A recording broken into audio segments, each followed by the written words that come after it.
Assalamualaikum warahmatullahi wabarakatuh. Selamat datang kembali teman-teman di channel Problem Catur. Semoga kita semua diberikan kesehatan dan rizki yang melimpah oleh Allah Subhanahu wa taala. Amin.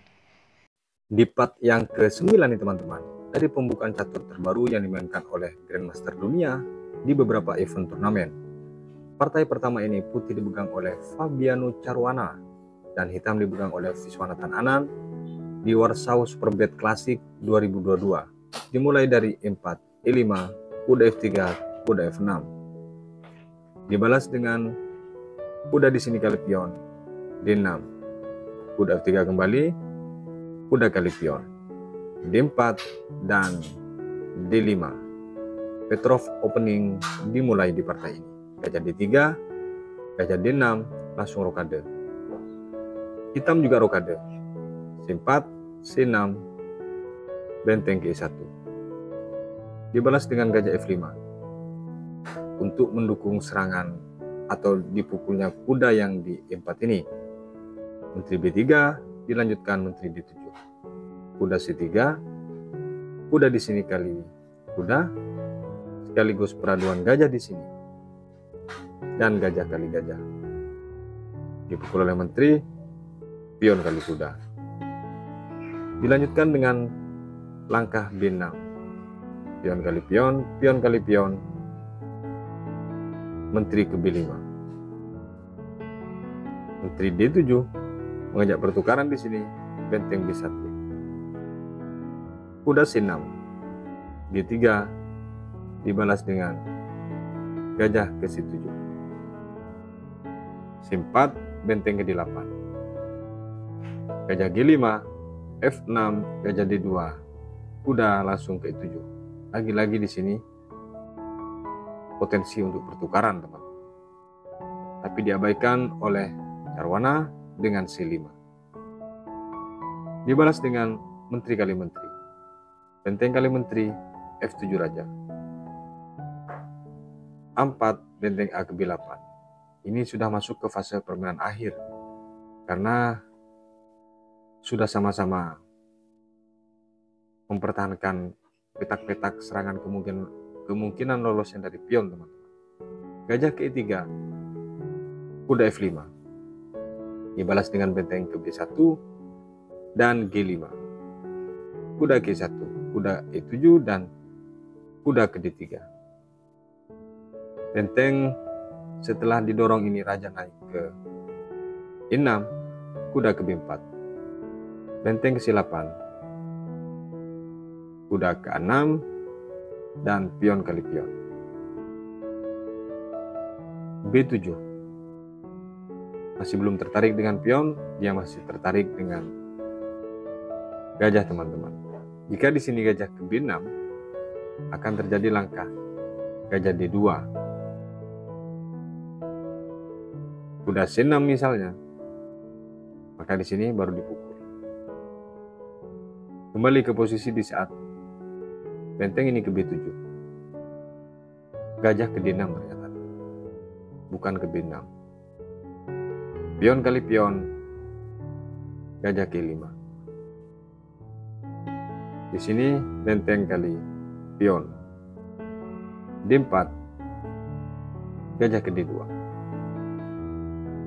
Sangat indah langkah-langkah demi langkah yang dimainkan oleh kedua Grandmaster ini. Sama-sama tidak ada celah. Kuda ke D5, A5, kuda C3 dan benteng ke B6, cek. Raja ke D5 di sini. C6. Perhatikan, teman-teman. Di saat posisi C6 ini, kenapa tidak dipukul oleh benteng? Dia harus kehilangan kualitas karena akan datang cek kuda nanti ke B4. Makanya dia tidak mengambil pion tersebut. Dilanjutkan dengan raja C4 di sini. Benteng ke D7. Kuda D5 dan benteng B7. Benteng ke 8, C7. Sekilas desakan pion ini, teman-teman, sangat tajam atau kemungkinan promosi tinggi. Tapi ini tetap masih mengarah ke remis, teman. Akan terjadi pertukaran. G4 dibalas dan gajah ke-1 kuda C3 dibalas dengan raja F1. Kuda E4, benteng B6 dan D3. Cek di sini. Raja ke C4. Inilah detik-detik kekalahan dari hitam, teman-teman. Benteng cek ke C6 dan dibalas dengan B5 raja.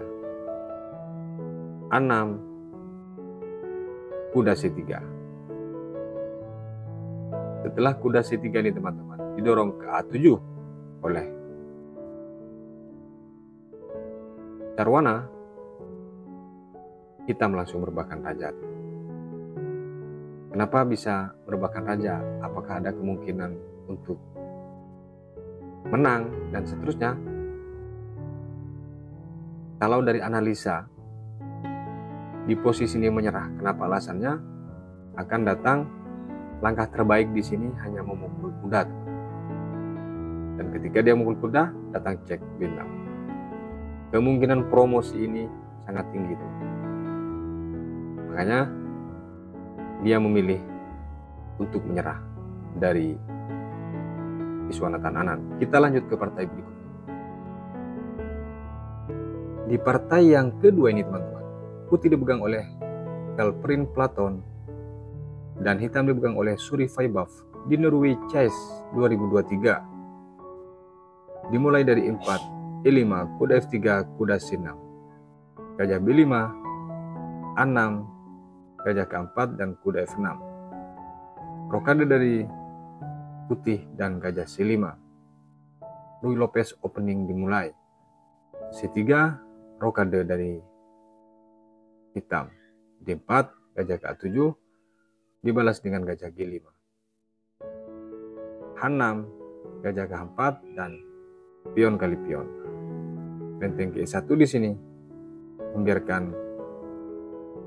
pion itu dipukul untuk maksud mengeluarkan kuda ke C3 nanti. Dan jika memang dipukul di sini, memang langkah terbaik kuda yang harus diturunkan. Kalaupun dia D6, teman-teman, menteri cukup ke C1 untuk persiapan didorongnya pion nanti. Kembali ke posisi di saat benteng E1 dengan menjaga pion yang di E4. Langkah partai adalah D6. Dia membiarkan pion yang di D5 ini, teman-teman, karena sama-sama tahu konsekuensi akhir. Dibalas dengan gajah kali kuda. Dipukul oleh pion dan pion kali pion. Gajah G4 dengan mengepin kuda F3. Kuda di sini ke D2. Dilanjutkan dengan G5. Dibalas gajah G3 dan sekarang gajah gelap dari hitam memukul atau mengambil pion yang di G4 karena kuda terpin oleh gajah terangnya. Menteri C2 di sini dengan ancaman pion juga. Gajah ke B6. Ternyata dari putih, teman-teman, tidak tertarik dengan pion yang di C6. Dia mendorong E5, kuda ke H5 di sini. Dibalas dengan benteng ke D1. Dipukul gajah, pion kali kuda, dan di sini pion kali pion. Benteng di sini memukul pion. Menteri F6. Karena serangannya bersifat total di sini ketika perwiranya sudah sama-sama naik ke arah sayap raja, teman-teman. Kuda di sini ke E4 dengan mengancam menteri. G6. Dan dibalas dengan menteri C3. Dilanjutkan dengan gajah di sini langsung memukul kuda yang di F3, dipukul oleh pion, benteng ke D8. Benteng kali benteng, benteng kali benteng, dan kuda ke F6 cek. Jika di sini, teman, dipukul oleh menteri, maka dia harus kehilangan menteri, teman. Atau minimalnya dia harus kehilangan kualitas. Karena akan datang cek. Kalau dia ke G7, maka di sini dipukul. Kehilangan kualitas dari hitam. Kembali ke posisi di saat kuda di sini cek F6, langkah partai, raja ke F8. Dibalas dengan benteng ke 4 dan gajah ke D4. Benteng di sini kali gajah dan menteri memukul kuda. Sangat seru nih teman-teman. Benteng kali benteng cek dan dipukul oleh menteri, menyisakan sama-sama satu menteri, sementara susunan pion atau jumlah pion hitam unggul teman-teman. Tapi setelah dipukul di sini sama menjadi sama-sama 5 pion dari kuda pemain. Menteri ke D2 dengan melirik pion yang B2 tentunya dipukul terlebih dahulu. Menteri kali pion dan di sini cek ke D6. G7. Menteri di sini ke A6 sekaligus melindungi pion setelah memukul pion. H5. Salah satu pion jadinya hitam teman-teman. A4 dibalas. H4. Pion kali pion dan pion kali pion. Menteri C4. Dengan melirik pion tersebut dibalas dengan H3. Raja di sini tidak bisa meninggalkan terlalu jauh karena menjaga pion F2. Dibalas di sini menteri G4 cek. F8 dan C8 cek. G7 dipukul oleh menteri. Perhatikan teman-teman, langkah berulang sekilas ini kurang kerjaan putih, tapi itu dengan tempo yang sangat tinggi. C1 cek untuk mencoba mendapatkan pion yang di A4 tentunya, namun tidak ada celah. G2, C5 persiapan untuk cek, sekaligus ingin melirik pion. D7, kalau hitam memaksa cek tentu akan diadu paksa menteri tersebut. H8, B5, C3 dia menghindari cek itu sekaligus persiapan cek bolak-balik untuk mencari remis. Dibalas dengan menteri G5. Dihalangi terlebih dahulu langkah kemungkinan ceknya. Menteri ke C6, A5. Satu tapak demi satu tapak, intinya pion ini bergerak terus maju teman-teman. H7 raja, H4. Dan di sini G8. Cek lagi, H7 lagi. Dicek ke D3, sekaligus persiapan untuk mendorong pion. H8, menteri cek ke D4 terlebih dahulu. Dan setelah F6, maka di sini B6. Karena posisi ini tidak ada kemungkinan cek berulang dari hitam. C3 dia masih mencoba cari celah menteri ini teman-teman. Menteri cek terlebih dahulu ke B8. A7, A6. Hanya tinggal 2 petak promosi. Masih dilanjutkan F5 di sini. Ingin mencari cek berulang, tujuan dari hitam yang memaksa untuk remis tentunya. Dijawab dengan sederhana cek ke H2 dan dipartai di posisi ini. Dari hitam langsung menyerah. Karena promosi menteri yang tidak bisa dibendung. Hanya tinggal 2 petak. Kita lanjut ke partai berikutnya. Di partai yang ketiga nih teman-teman. Putih dipegang oleh Shakhyar Mamedrayov dan hitam dipegang oleh Magnus Carlsen di Norway Chess 2023. Dimulai dari C4, E5. Ini ada istilah bahasa teman-teman, pembukaan sisi lihat terbalik. Tapi di sisi lain memang ini ada namanya teman-teman. Kuda C3, gajah B4, G3. Ini pembukaan Inggris varian simetrikal teman-teman. Gajah di sini langsung mukul kuda, dipukul oleh pion D6. Dibalas dengan gajah G2, kuda C6, A4 dan kuda G7, D3, dibalas dengan gajah ke-6, A5, menteri D7, F4. Di sini Shakhyar Mamadrayov teman-teman tidak mau ditekan atau diserang. Terlebih dahulu dia membuka lajur F. Tapi Carlsen dengan santai rokade. A6 dibalas dengan B6. Langkah yang sangat seolah-olah memperhatikan pertahanan aja dari Carlsen, tidak mau menyerang. Menteri keempat di sini.